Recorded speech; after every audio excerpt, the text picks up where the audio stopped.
Good morning and wake up, VOB country. Today is a special day. The fact that we're alive is a special day. And today is even more special because we'll be talking all about health. And to take it to another level, you thought Father's Day was it, Maurice? No. No. Okay. We're talking men's health today. All right. And that is extra special to me. Because everybody who has that special man in their life, it could be dad, it could be brother, it could be uncle, it could be men like Fabian Sargeant who are doing whatever they can to support other men, talking all about men's health. Good morning to you, Fabian. Hi, good morning to you. Good morning to Barbados and everyone that is listening. This topic would be extra special to you today, talking about health. So let's talk about men and health and why it's so important, both their physical health and their mental and emotional health, and what you try to do for men across Barbados.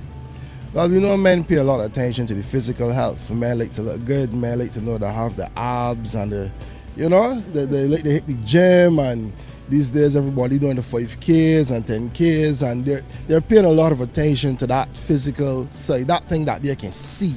You know, that part of their bodies that appeal to other people and maybe attract who they want to be attracted to and that sort of stuff. They often neglect to pay attention to their mental health, that side that people don't really see, their emotional health. We found over the years, that men don't really communicate, men don't really express themselves, and men oftentimes keep things inside.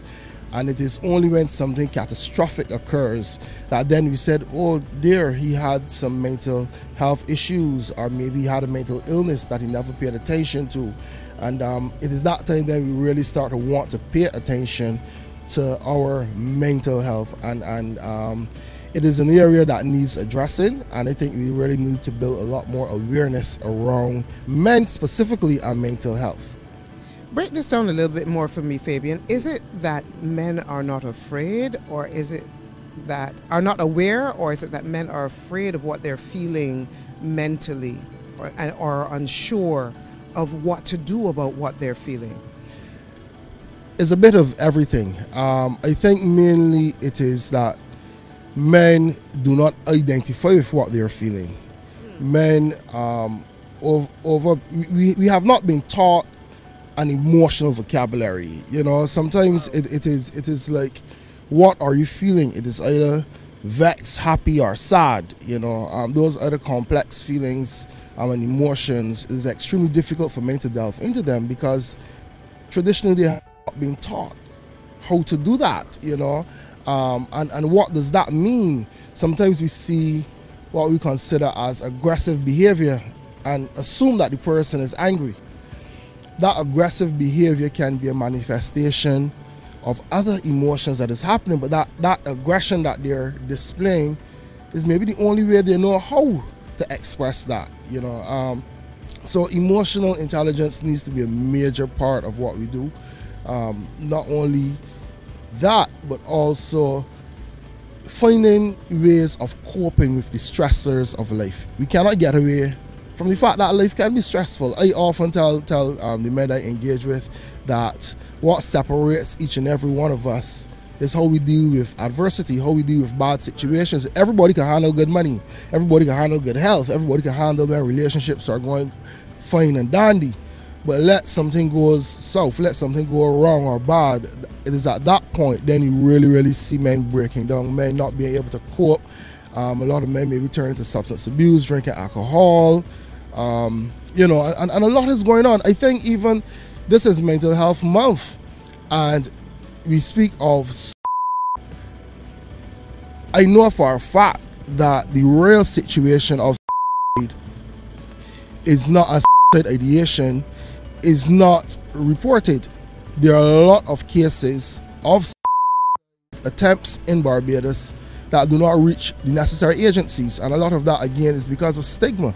It's because families don't want to go down to the psychiatric hospital, or they don't want to visit the mental health clinics at the polyclinic. They don't want people seeing them or knowing that they have challenges. And we do have a very serious situation. I get a lot of calls with people who would have attempted those persons who are, you know, who were considering it. And sometimes when you engage the families, you engage them, you try to get them the assistance. They don't want to go. It is difficult to get them to the assessment unit. And sometimes I don't even think there are enough resources for these agencies then to come to these persons. Well, they do have that, you know, they have the community nurses and so forth. There's still a lack of resources. So we really need to improve the whole response to mental health challenges in Barbados. We need to improve the accessibility of more services. And when I say more services, yes, the Ministry of Health and the Psychiatric Hospital and the polyclinics, they're doing a fantastic job in making sure that these services are available to the public. But I believe we need to get a lot more NGOs and charities on board. We need to decentralize it a bit more. We need to have places that people can go, that they feel comfortable, and that there's not this type of institutionalized stigma attached, that they can really access the necessary help. Wow. Well, Fabian, we're going to go to the 6:30 edition of the latest, but I want to come back to you for just a few minutes after that, because before men become men, they're boys. Of course. Let's start at the beginning and how we can help deliver that emotional vocabulary and what that looks like and sounds like, so that we can hopefully save lots of boys as they become young men into men and help them to deal with their mental health better. Yes. All right.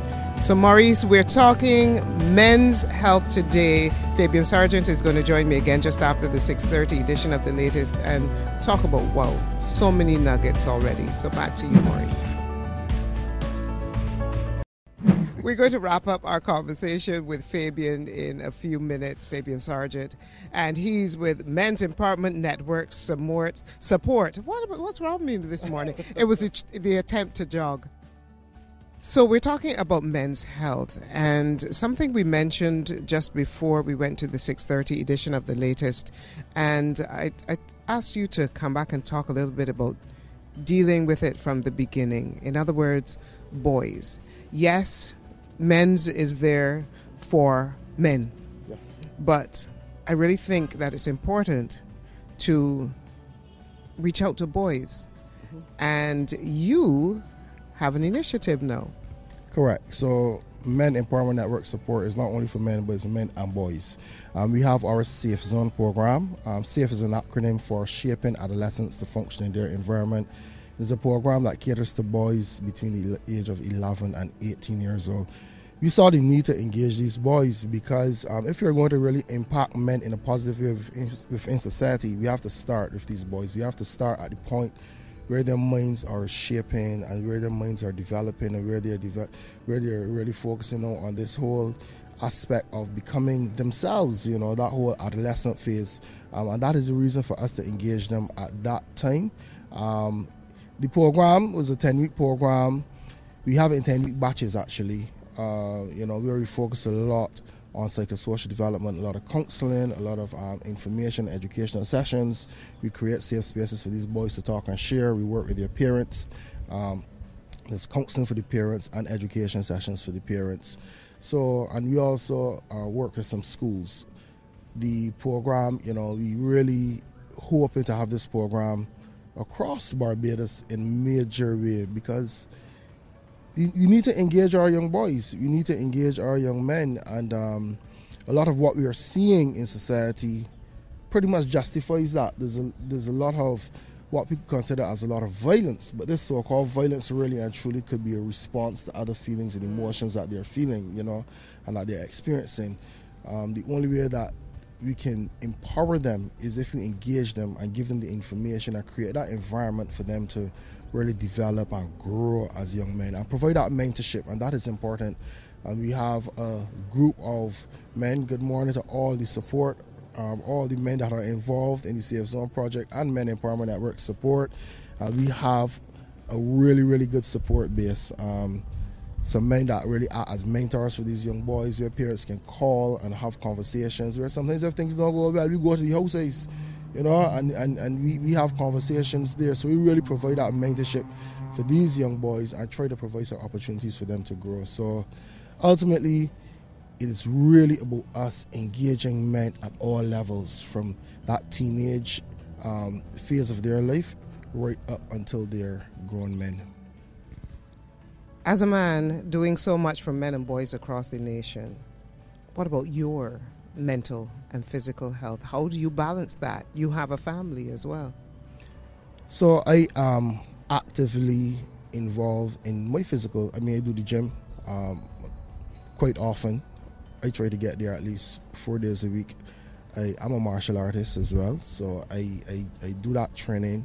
And I have my counselors. I have persons who I talk and share, and if there's anything that is affecting me, you know, sometimes it can be really heavy, very, very heavy, dealing with persons who reach out to you, again, as I mentioned earlier about suicide. You know, families may call and say, well, I have my son or whoever, my friend here, attempted suicide, or sometimes you go and you have to deal with these things head on, and it can be really, really heavy. But I must say, I have a support system, and there are people, sometimes they don't feel like talking, sometimes they don't feel like expressing. There are some people who just know how to deal with me and how to provide that environment for me to feel comfortable and share whenever it is necessary. So I do have a support system, and I do try to pay a lot of attention to my mental health. I do a lot of meditation. I try to get in my sleep. You know, I don't have a long nightlife. You know, I really, really try to pay attention to the important things, exactly what I go out and I try to advocate for men, I try to do for myself. What word would you like to leave with men first and those who parent boys? The importance of helping them to have better emotional and mental health in particular. I would like to let men know that it is important to get information. A lot of us operate on what we feel and what we know and what we would have learned throughout our existence, you know, what we consider learned behavior and our lived experiences. But there's a lot more to life than what we have learned, because in many instances we were lied to, you know, a lot of false information was given to us as men, and we feel as if we have to live up to the expectations or these false expectations of people in society. So I want them to seek out information, invest in yourself, invest in information, invest in sessions and workshops, and do counseling if it's necessary. Nothing is wrong with counseling, you know, there's a stigma attached to it. You know, it is okay to talk and share. Women do it quite often, even if it's just to their friends. And so we're trying to create the environment and change the narrative that men definitely can seek out counseling. In relation to persons that are parenting boys, understand that boys have emotions too. Boys feel pain. Boys, girls too, but boys definitely, I guess, over the fact that we are socialized not, I mean, to be hard, not to express our emotions. That creates a very, very toxic and difficult environment for young boys. So I would like parents to understand that boys are humans too, and they have feelings and they have emotions, and that they need love. They need love. They need a hug. They need a kiss. They need to feel affection, and they need to create a space where they can talk and share and don't feel as if because he's a boy or because they're in a house, you know, the older people got this thing, you know, you're a man in here, you know, keep your mouth shut in here. We need to change that narrative. We need to allow boys to talk, share, express themselves. We need to understand the developmental stages of boys. All right, so Fabian, as we wrap up, how can people reach you? The contact number is 826-0615, 826-0615, or we are on Instagram and Facebook. Facebook is Men Empowerment Network Support, and on Instagram is MENS, MENS 246, and you'll find us on Instagram there. Thank you so much for sharing with us this morning, Fabian Sargeant. Appreciate it. Keep up the great work. A special road runner this morning, VOB 92.9 FM, and we're talking all about men's health. We're going to make sure that you men have some information. It's okay to talk. It's okay to share. That's what we want.